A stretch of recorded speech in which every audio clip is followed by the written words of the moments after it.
that they line up all night. These are like up to 100-ton blocks, 200-ton blocks, all stacked on top of each other. No problem.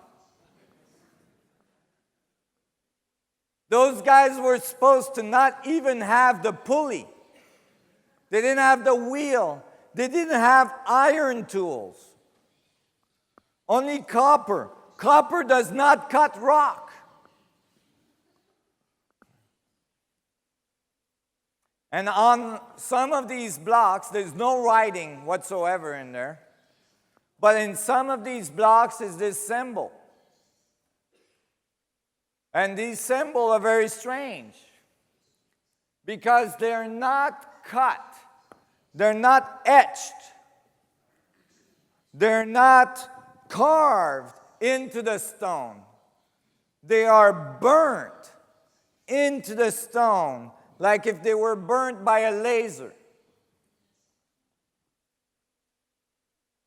So now you have ancient walls, 5,000 years old at least, walls that have burnt geometry in them. Laser burnt geometry in them. You don't expect that from these ancient civilizations. Here's a close-up of this. Actually, now these pictures are more popular, but when I was researching this, it was extremely difficult to get those pictures. I actually had to send people over there to take the pictures. And this reason for not being able to find these pictures easily is because the archaeology community doesn't know what to do with this. So, in general, they ignored it.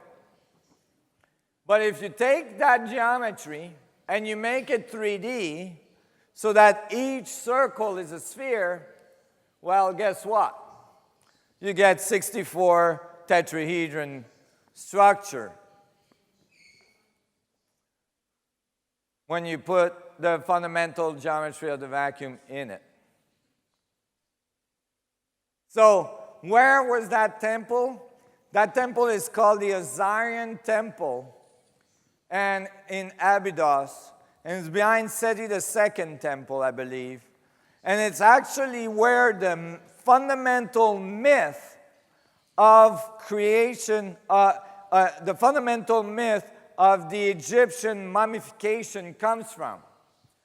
It's the temple of Osiris, where the wife of Osiris, Isis, supposedly revived Osiris with her magic. You have to understand that the technology I'm talking about, if you tap into the fundamental structure of creation, if you tap into the fundamental structure of space, you will start to be able to tap into the life force of creation. You can start doing things like being able to keep your biological system going because you can continuously feed back more information. You can keep recharging your system so that it doesn't run down. Because now you have access to the structure of space-time. Most people don't know, but there's pyramids in China.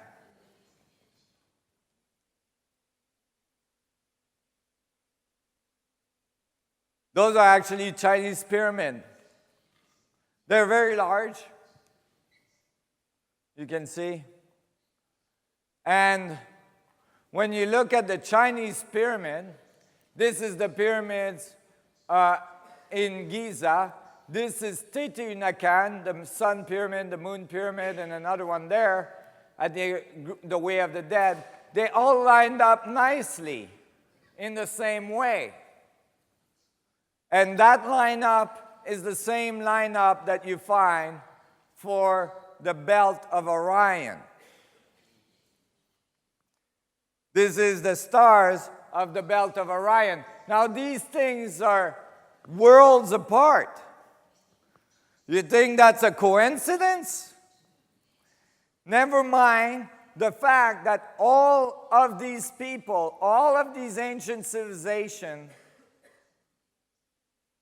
have told us that all of their knowledge didn't come from them, that it came from sun gods, people that came from the stars. And most of them identify that the source of these sun gods as the Orion constellation.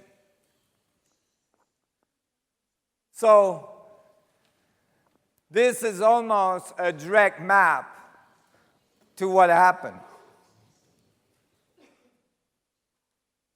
Now, I already showed you the yin-yang.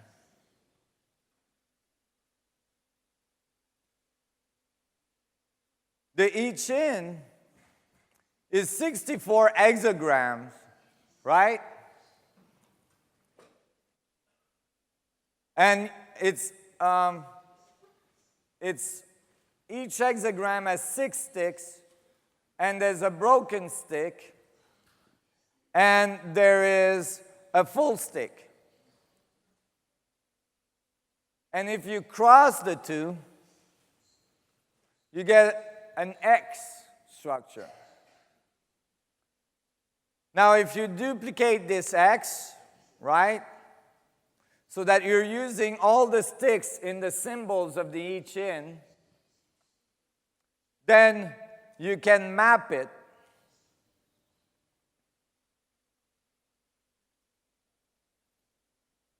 And really, all you're doing is following the mapping that the I Ching gives you to produce the geometry of the vacuum. All you're doing is taking the number 1, number 64, and following the map that the I Ching gives you, and you get all of this geometry coming together. And that combined with the yin-yang that I showed you, the two together gives you all the map of the structure of the vacuum and the dynamics of the toroidal field.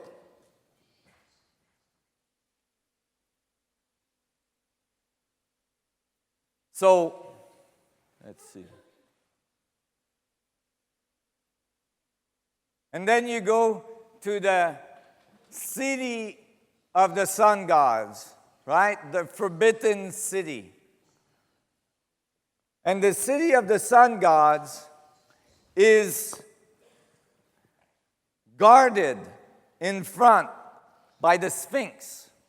In the ancient Chinese tradition is the Fu dog. And the Fu dog guards, just like the tradition of the Sphinx, the knowledge is guarded by the Fu dog or the Sphinx under its paw. It guards the knowledge. And what do you find under the paw? Again, the geometry of the vacuum, this intersection of the tetrahedron array. The guardian of the knowledge.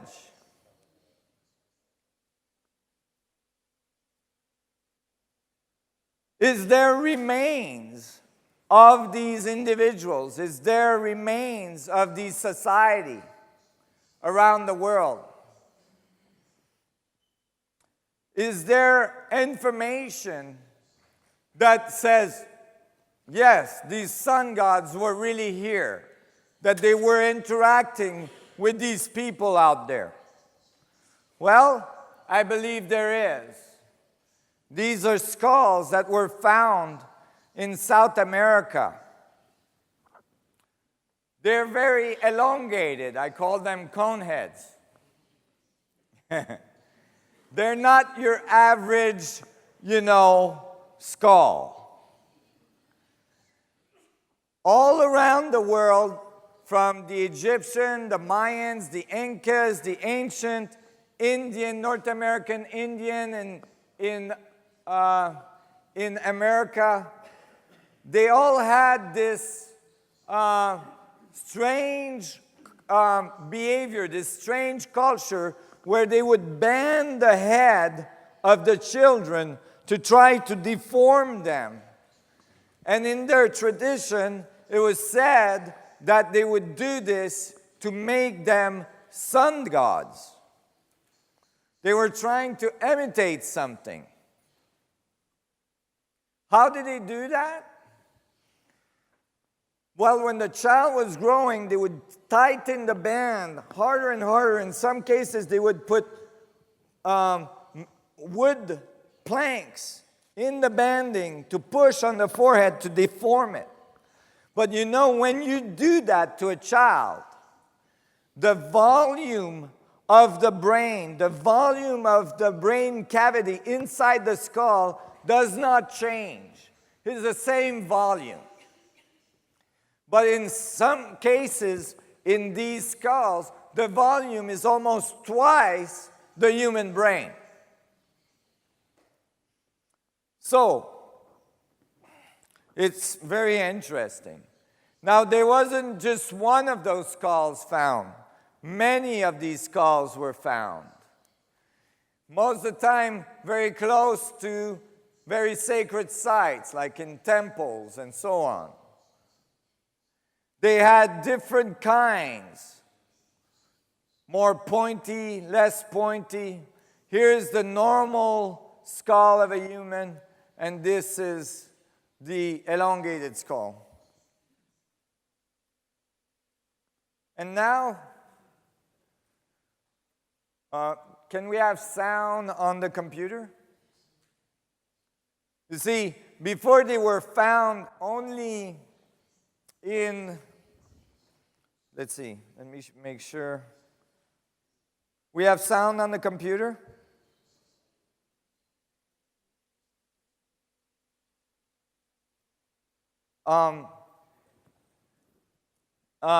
You know, before these skulls were only found in South America or around Mexico. Now they're starting to find them all sorts of different places. I think one was found in France. And these ones were found in Siberia, in the middle of Russia.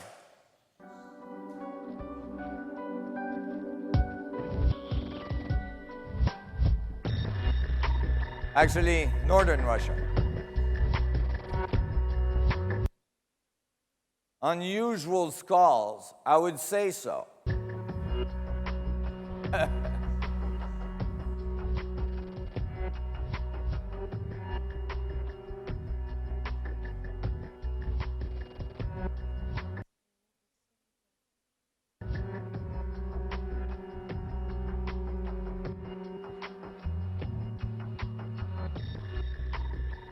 Вряд ли древние знали о нейрохирургии мозга, вряд ли, но, возможно, они пытались каким-то образом развивать отдельные нервные какие-то качества головного мозга. Это группа людей, которые представляли собой, скажем так, живой прибор, определяющий наличие, например, опасности, или могли делать метеопрогноз.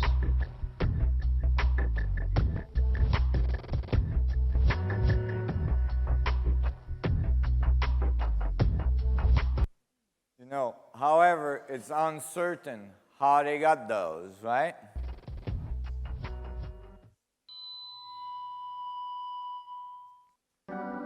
So, you know, these skulls are found now in northern Russia. It's very unusual.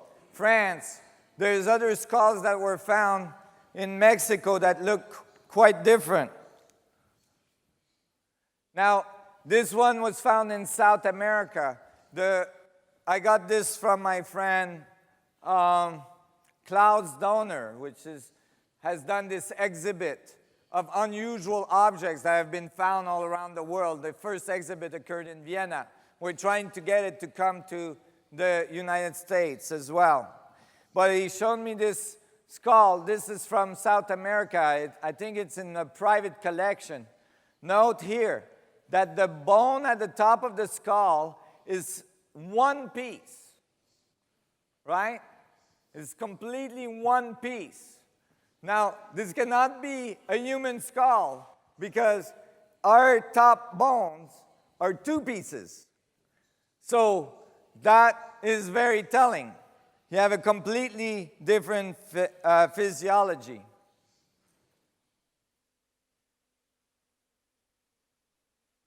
This is a very unusual skull.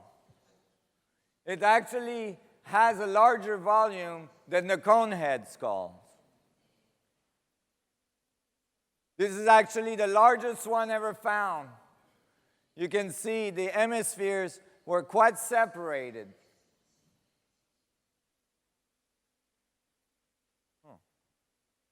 Let's see.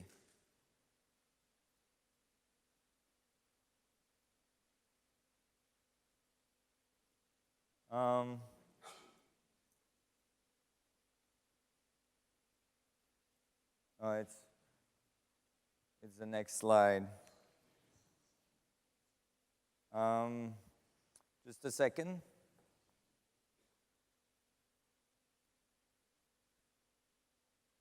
Look at this one.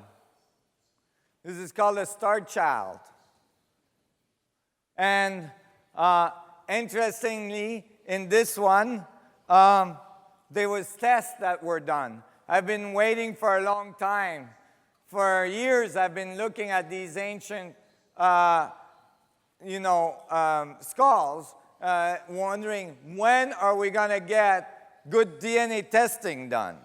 It's taken a long time because it's very difficult to get the people that own the skulls or to get the curators of the museum to allow for DNA testing and all this. So finally, DNA testing was done independently, and here is the result.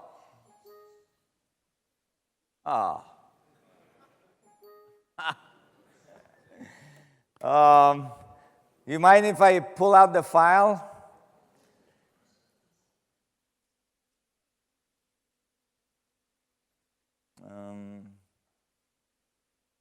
Let's see.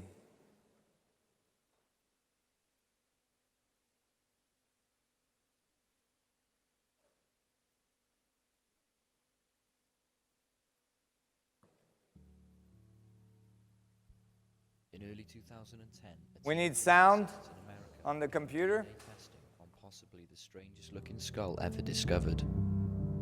Okay, let me start it over. In early 2010, a team of geneticists in America began DNA testing on possibly the strangest looking skull ever discovered. Whilst trying to recover its nuclear DNA and matching it against the National Institute of Health database, they found a significant number of coherent base pairs that have never been seen before. This was an historic moment for science, as it proved beyond all reasonable doubt that part of the skull's DNA is not human.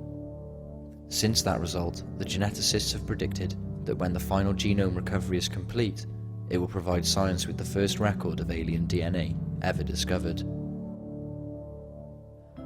The skull's caretaker is Lloyd Pye. Lloyd, a researcher in aspects of human origins, named it the Star Child. It was found in Mexico in the 1930s, and through carbon dating, we know that the skull is over 900 years old. It has over 24 major physiological differences to that of a human. These are the cuts in the skulls for DNA testing, and you see that the Star Child, when I've been saying it's half as thick, you see very clearly here. In some points, it's even less than half. And this is, in the skull. So, there's just no exaggeration there. There's a complete difference in the bone throughout. Uniformly, it's different. This is the biochemistry of a typical human bone. Its calcium and phosphorus levels are high, and its oxygen and carbon levels are low. But with the Star Child, it's quite different. The phosphorus is down, and the carbon and oxygen are up, indicating its biochemistry is more like tooth enamel than regular bone. This is a scanning electron microscope view of the bone, and this is the way bone is created. You have the cortical layer here, and in here are the cancellous holes where the bone marrow moves. And coming out of some of the cancellous holes, but also embedded in the matrix of the bone, are these fibers, these very durable, strange fibers that nobody's ever seen before. They're in no other species, and we don't really know what they are, but we just know that they're really durable because the Dremel blade that cut this through here did not cut cleanly these different fibers. That tells you they have a high resistance factor to the blade. It lacks frontal sinuses, has smaller chewing muscles, and is missing an inion. Instead, its neck connects on top of its frame and magnum opening, indicating that its neck is about half the size of a normal human neck. And here we see one clearly embedded in the matrix of the bone on the surface. I mean, there's just no doubt about it. And you know what science says about this? You probably dropped it on a carpet and it picked up carpet fibers. You know, I mean, really, that is the answer that I get. It has to be just fibers off a carpet or something. This can't be, it really can't be in the world of mainstream science, but there it is. This is a piece of upper right maxilla that was found with the star child. When one of the teeth was extracted, it was found to have very heavy roots, indicating it was an adult when it died. When the maxilla was x-rayed, a staggering 5 more teeth were discovered, waiting to come down. The key is that normal human bone, when you die, there are bacteria in your body that scour and eat every bit of your marrow out, and they leave your bone polished, shining, just like this, just like you see. You could eat out of that just like the bacteria did. It's so clean. There is no marrow left anywhere, and this is the way it is with all animals when they die. With a star child, we see a big difference, and we also see a difference in the color too. It's much more milkier than that alabaster look of the human bone, because it's got so much more collagen. But you see this red residue here sprinkled everywhere. We don't know what that is. Never seen it before, and it's not in any other species. It's not blood, because when blood oxidizes, it's not our blood anyway, or our type blood, because when blood oxidizes, it turns black. So if that was bone marrow, that would be black. So those two things, the fibers and the residue, are just unknown in anything else. And here they sit in the star child, both of them, and yet science just says, you know, and this is what they say. This is what you need to understand about science. And all of these physiological differences that I've just pointed out, they mean nothing to mainstream science. They mean nothing. In January of this year, a geneticist contacted me out of the blue, and he said, I think you really might have something. And he said, if you send me a sample, I will take a new technique, a new shotgunning technique, which recovers much smaller pieces than the old primer technique. So he took it. About 6 weeks later, he got back in touch with me, and he says, you're really not going to believe what's happening here. I don't believe it. I've done it enough times now to where I'm convinced that I'm doing it right, and we're getting some very unusual results. Some of it comes out human, sure enough. You see right here, this sequence of 265 base pairs long, 265, no question about it, part of the star child is human. So this is a really important part. This is why I'm playing this video for you. Except, next slide, some of the star child's DNA comes back with this incredible reading. No significant similarity found.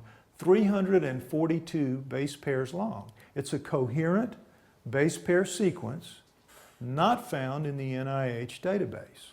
I said, well, what's the answer? And he says, well, it could be, and here's where we go off the deep end. It could be that it's an alien, entirely an alien, born to a human mother. And I said, what? How would that happen? How would you get a pure alien born to a human mother? So he made up a slide for me and sent it to me. And he said, now understand, this is happening today. This is happening today. If a human female has mitochondrial disease, which means that her mitochondria are bad and are going to produce very, very flawed and dead children for the most part. If it's found out that she has that and she wants to have a child with her mate, her husband, what they can do is they can take her package, put it in a dish, you've heard about this, and mix it with her husband's sperm and create a zygote with her chromosome package and her husband's chromosome package. Then they take an egg, a good egg from a third party, a woman, take that woman's chromosomal package out, put the zygote in, put that egg in the first woman, and she will have a baby that will be her and her husband's genes, but it will have the mitochondria of the third woman. So he said we could have the same thing. You'd have two aliens getting together, making a zygote, and for whatever reason, taking the chromosomal package out of a female egg, putting it in, and then she will bring it to term, and it's a full alien, nothing but alien DNA in it, but it has her human mitochondrial DNA. Now, why? Why would they do that? We don't have any idea. We know this is a radical thing to say. We know that it's going to be met with a lot of resistance because it's going to prove that we don't just have a hybrid between a human and an alien 900 years ago. We have clear genetic engineering, clear evidence of genetic engineering 900 years ago. It's a much bigger pill for science to swallow, and it's also going to cause a much bigger revolution in thinking among everybody because it's going to be very hard to wrap minds around this. But this is where we are. This is what we think we can do. This is what we know we can do.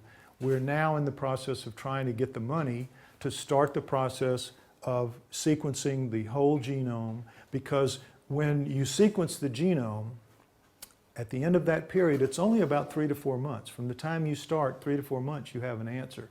And you have a general idea of what that percentage is going to be, whether it's 15%, 20%, whatever. You can do it within, say, 5 points of error, just recovering the whole genome. And then you have the period of 8 to 12 months where... You guys get the idea?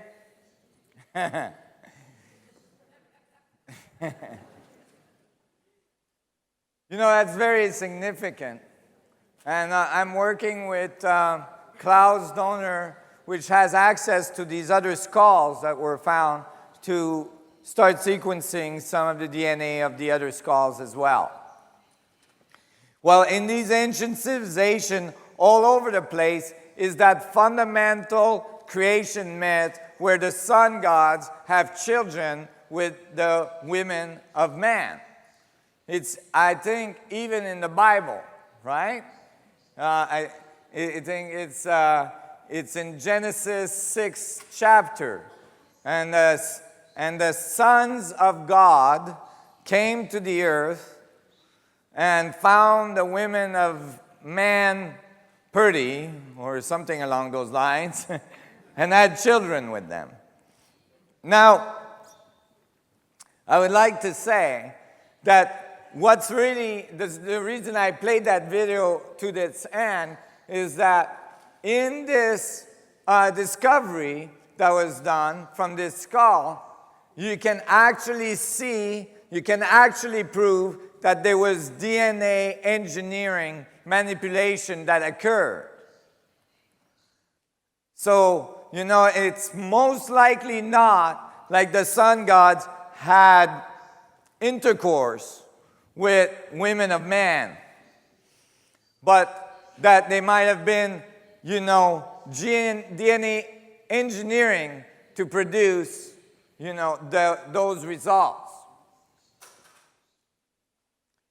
These are physical evidence of this ancient, very powerful myth of these sun gods being here. And this might be why so many of the ancient knowledge talks about very specific geometries, very specific temple building, very specific set of information that may be crucial for us at this time.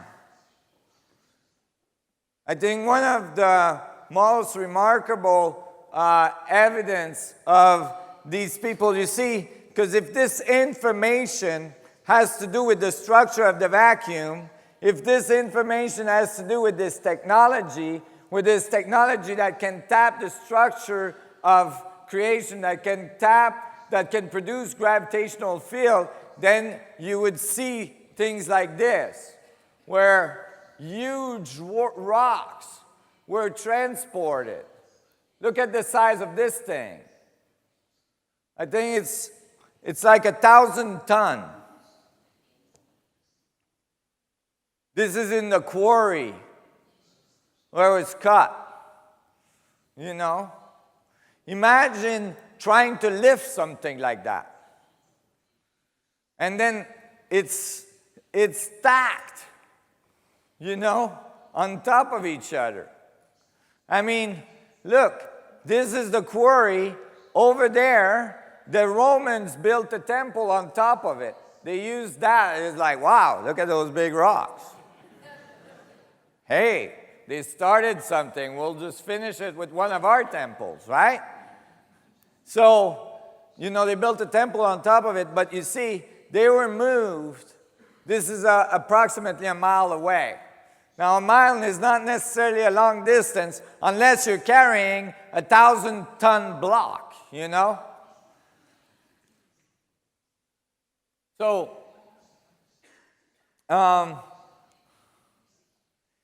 and so then you look at the ancient text and you look at the ancient information, you start to realize, and this is what happened to me when I was doing the research, I started to realize, wait a minute, if these sun gods were really here from advanced civilization, they left us really important information about the structure of creation.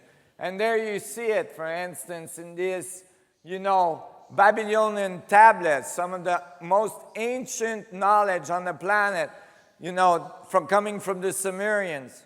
Look here, the singularity with the boundary of the event horizon, right? And the geometry, the evolution of the geometry structure, the division of the structure of space-time. If you look closely, you can start to recognize this. I did because I was used to looking at the 64 tetrahedron grid. When you rotate the 64 tetrahedron grid on its side, guess what? You got these exact same mapping. So they were telling us about this. They were telling us about this so we would have it on time, because these ancient people, they didn't just tell us about the information, they even gave us calendars, right? Saying, oh, by the way, here's the knowledge and here's the calendar on how long you got before you got to have this figured, right? These calendars are most known as the Mayan calendars. Here is in the Islamic tradition. This is the Kaaba at the center of Mecca. In there is supposed to be the power at the center of the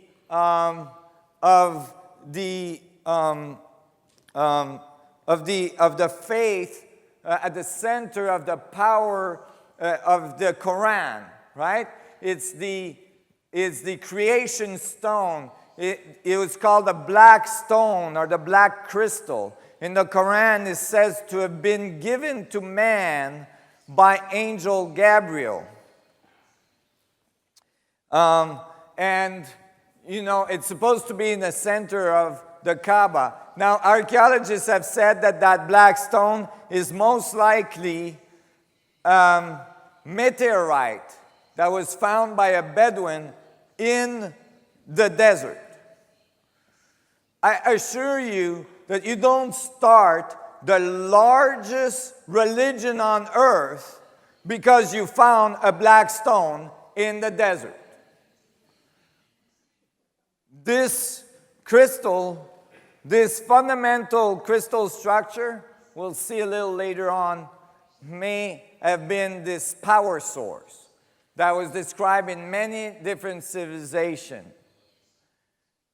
Did you all know about this in Turkey? They found this ancient city in Turkey that is 11 to 13,000 years old. You know, 11 to 13,000 years ago, we were supposed to be hunters and gatherers. We were like basically just out of caves. And they found this city that has these huge rocks, these huge pillars that was sustaining most likely quite an elaborate roof system. And around them, they found all sorts of arrows from the hunters and the gatherers. From 13,000 years ago. But I assure you that they didn't do all this, the hunters and the gatherers. Where did it come from? So, this leads us, just before the break, we'll break at 6. This leads us to the end of the ancient civilization part.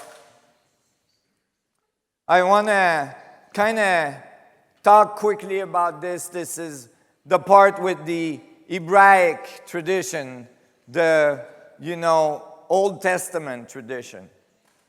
When I was studying all these ancient civilizations, I kept the Bible for the end because, having been brought up in Catholic church and Catholic schools, I had kind of an allergic reaction to the whole thing. And so I was not so keen on studying the Bible.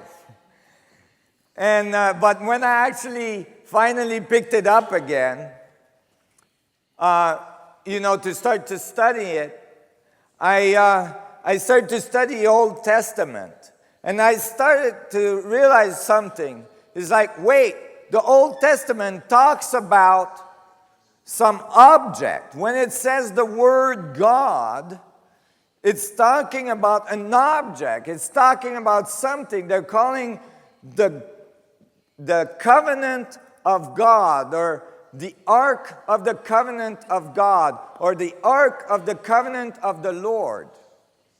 And when it represents that object, it doesn't show an old man with a beard and, a pair of binoculars and a baseball bat.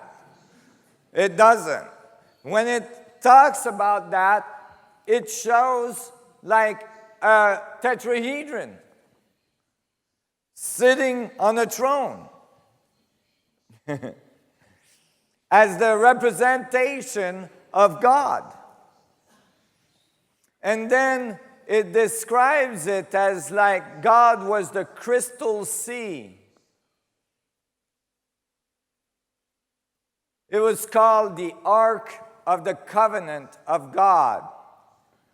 It was this incredible object that had all sorts of power. It was able to do all sorts of things. For instance, it was said that it would radiate, and if you didn't cover your face, you would get sunburned. Right? And it was said that it would create a phenomenon that was called a pillar of light or a pillar of cloud above it. Like a big vortex. Now I was getting interested. I liked the Bible all of a sudden. Because all through the research, as I started to elaborate how you would build this technology, I realized that crystalline structures would be very important, And I realized you would have to spin the field very, very fast to start to get the singularity to be produced. Basically, you got to reproduce those fundamental dynamics of the double torus for it to occur. For the singularity to occur, it would produce a vortex in space-time, and that's exactly what they would describe. This is what they call the tabernacle, where they would put the ark while they were going through the desert for 40 years. And when you read, the Bible, and if you read the Torah that describes this movement of the Ark of the Covenant through the desert, it talks about things like the ark would move on its own. This desert took only 6 months to travel this desert for all the Bedouins at the time. It took 40 years for the tribes of Israel to do it because they were following the ark. And it says that the ark would go on its own. And then where it would stop, they would stop. And sometimes they would stay there for years. And so they camped there for years until it would go again. And then they would follow it again. This is, some of the things that my grandfather did. My grandfather was a Bedouin. He brought people to Mecca, where another one of those crystals might have been. Actually, I think that the two were very much related, the Ark of the Covenant and the Kaaba. My grandfather was a Bedouin that brought people from Iran to Mecca because in those traditions, everybody's got to go to Mecca at least once in their lifetime. And if they can't make it, they have to send somebody with their prayer to Mecca. And they got to turn around the Kaaba 7 times with that prayer. So my grandfather was in charge of bringing all the prayers of the people that couldn't go. And then so he would guide the people that could go and bring the prayers of the ones that couldn't go. And it would take 6 months on camelback to go there and 6 months to come back. And I have an article, my father has an article from the Tehran press when my grandfather died. He was thought to be the oldest man on earth. He died at the age of 128 years old. Why did he die so old? I think it's because he went and spun around that crystal for a very long time. Because remember, and we're going to see this after the break, if you have a technology that's tapping into the source of life, the source of the organization of all things, now when you hang around that technology, there's a good chance you're going to live longer. And in the Old Testament, in Genesis, they keep insisting on the age of people. It tells you, and so was 735 years old and had 325 children. Dude, I have 2, and I'm like overwhelmed. Holy schmoly. And, and so lived 800 years, and so. And the ancient Egyptian talked about the moment of initiation when the initiate would go and in front of this power, and they would come out of the temple as semi-god and live forever. And so on. So, this all started to sound similar. And then when you looked at the word God in the Bible, if you actually look at where that word is translated from, it's translated from the Greek, the tetragrammaton. This is actually at the forefront of your Bible in the preface. If you look carefully, it says the word God is taken from the word tetragrammaton. Tetragrammaton, folks. Every time you see the word God in the Bible, you can say tetragrammaton. So when you go, oh my tetragrammaton, now you say, and for a guy like me that's doing my research, when I see the word tetra, I clue in, right? So tetra is 4 in Greek, and grammaton has been translated as grammar. So the 4 letters of God. Here's the 4 letters of God, the tetragrammaton. And they're, in the Kabbalistic tradition, they're typically arranged like this in a triangle shape. And that is a good representation of the isotropic vector metric, which is, one face of it is 4, 3, 2, 1. 4, 3, 2, 1. And, this grammaton part of the word has 2 roots. 4 letters of God, so it has the root grammar for letter, but as well, it has another root, which is the source for the word gravity. It represents grams or weight. So all of a sudden, you have a tetrahedron, a tetra, that has gravity for the Word of God in the Bible. Okay? Most of you have read the Bible, right? No? No. Okay. Never mind. So, it's very remarkable, though. It starts to give you another understanding of why there might have been a distortion of our understanding of creation. The ancient might have been talking about geometry and technology, physical thing, and then it's got all mixed up into, dogma. And when each letter has a number, and when you add the numbers together, you get 72, which is found in the Bible everywhere, the 72 faces of God, or the 72 names of God. But you see, this is only the male tetrahedron again. It's only the male approach to God again. If we have another one of these that come together, now we double this number. 72 plus 72 is what? 144.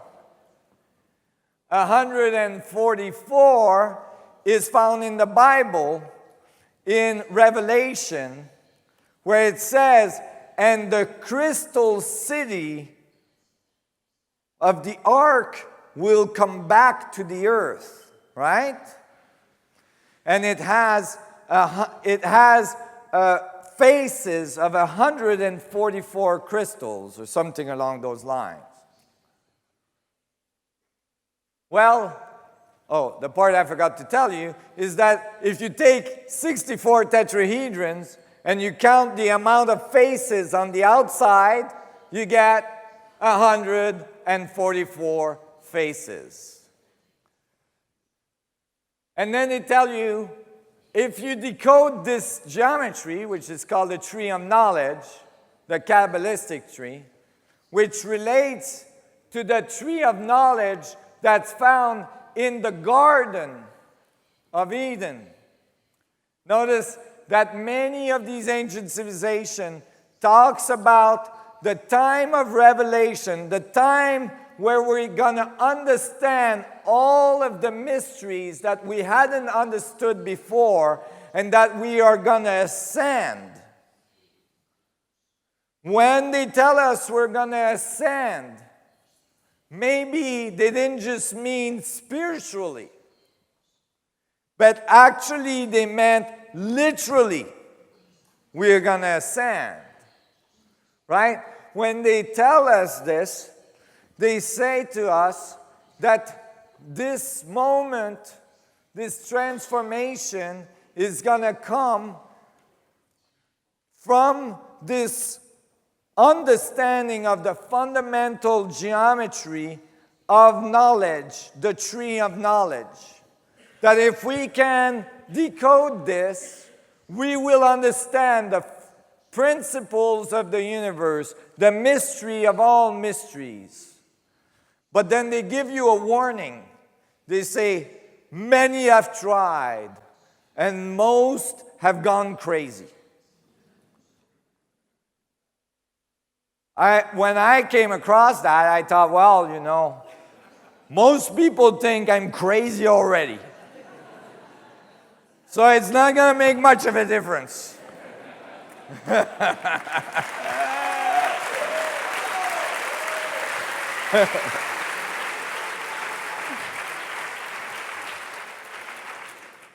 So I thought, wait, you know, I got to figure this out. And I drew the whole thing, and I was in my van still, and I plastered it on the ceiling of my van above my bed so I could wake up and look at it and try to figure it out. And so I looked at it. Oh, by the way, as well, this is related, the tree of knowledge is related to the tree that's described in Genesis as the tree with the apple thing, you know, the tree of knowledge in the Garden of Eden, which the ancient civilization tells us that when we're going to ascend, the earth will regain its state of garden. Well, that would mean that we literally ascend, not just spiritually. Because if the earth goes back to a state of garden, that's because we took all the cement off. Because we're not on it anymore. Right? So, you know, I was thinking about this. And, this tree of knowledge as well in the ancient, in the book of Genesis is an apple tree, right? And the apple is like the knowledge. And so all of a sudden I realized, wait, and I grabbed an apple and I cut it in half. And if you look at half an apple, you realize you've got a double torus. Okay? With the seed in the middle, and each seed contains the potential of infinite amount of apples, because each seed can make the tree that makes apples, that make trees, that makes apples, and so on. So, this amazing thing was coming together. I was really liking the Bible all of a sudden. And so I start to look at this, and I realize that obviously you have a tetrahedron on the bottom, and that on the top, you have an octahedron, which is the two geometry you need to build a 64 tetrahedron grid. But I couldn't figure out this part here. So I eventually realized that if I took the top part and I slid the bottom part into the top part, all of a sudden, it became a three-dimensional object. And all the vectors were there to produce the 8-star tetrahedron. So all the information was there. And then it was said in the Kabbalistic tradition that there is not only one tree, but that there's 4 trees of knowledge that are connected at the root. And that they have a mirror function. So there's not 4, they can be 8 if they're mirrored, if they're polarized. So if 8 of these trees come together and they decode to 8-star tetrahedron, then you get the 64 tetrahedron grid right out of it. And how do you know you've done it right? Because by the time you finish, you can plaster the Kabbalistic tree right back on it. You've got a full loop. And you can actually array it right around.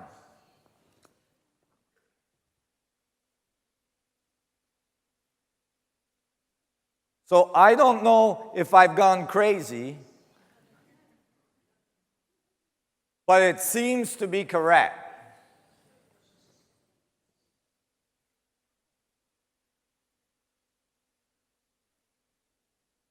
There's much more details to this structure. You can actually flip the trees around and get all the other tetrahedrons. And if you follow the actual Kabbalistic tradition, the roots become the crown, and the crown becomes the root. And the whole object of the decoding of the tree is to find this singularity, this point of infinite density that's at the heart of the Kabbalistic tradition, is the heart of God, the point of infinite potential. I mean, this is like literally describing everything I was describing to you in physics earlier on. And so a lot of this information is uncovering now. It's coming out. We are literally at that moment in history where we are recovering the information, and we have the knowledge base in science now to apply it, and to apply it to our external world so that we can transform our world, transform our technology, and ascend. Are we gonna make that step?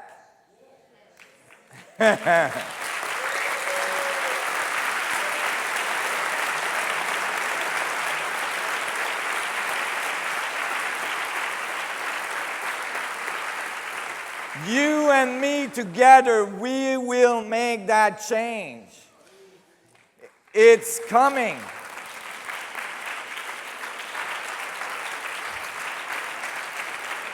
It's a storm that's brewing that cannot be stopped.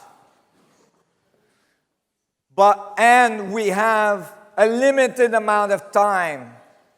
There is changes that are occurring in our world that are going to have consequences on our capacity to move forward. We have to make that transition. We're very, very close. We need every one of you. Every one of you to become aware of the information, to take the time every day to connect with your vacuum self, to connect with your infinite potential, because in that point of infinite potential is your true essence, is your mastery. Every one of you is a master. You hold that within yourself, all knowledge. And I actually mathematically proved it to you today. Yeah.